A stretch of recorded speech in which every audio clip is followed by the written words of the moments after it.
নমস্কার বন্ধুরা, Monas kitchen and স্টোরিতে আপনাদের সকলকে জানাই স্বাগত। আমার আজকের রেসিপি ছানার ভাপা সন্দেশ। অনেক ধরনেরই সন্দেশ তো আপনারা খেয়েছেন, কিন্তু এই ছানার ভাপা সন্দেশের স্বাদ সত্যি অন্যরকম হয়।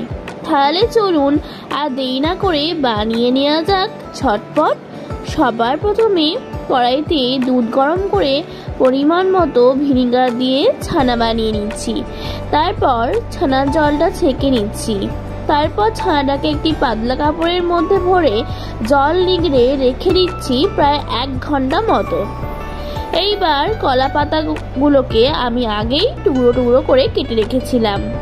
এইবার একটি চাটুতে কলা পাতাগুলোকে দিয়ে সেঁকে নিচ্ছি এপিট ওপিট করে।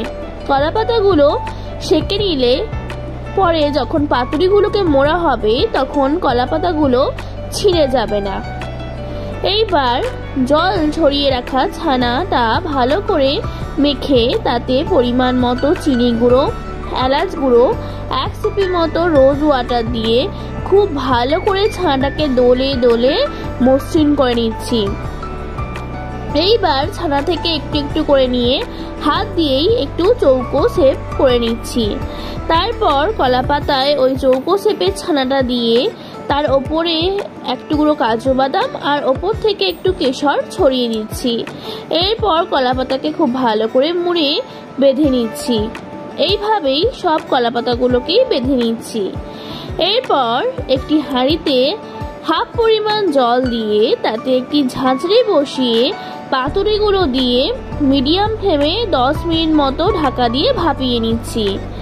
এরপর ঢাকা খুলে 10 মিনিট স্ট্যান্ডিং টাইমে রেখে দিলেই রেডি ছানার ভাপা সন্দেশ।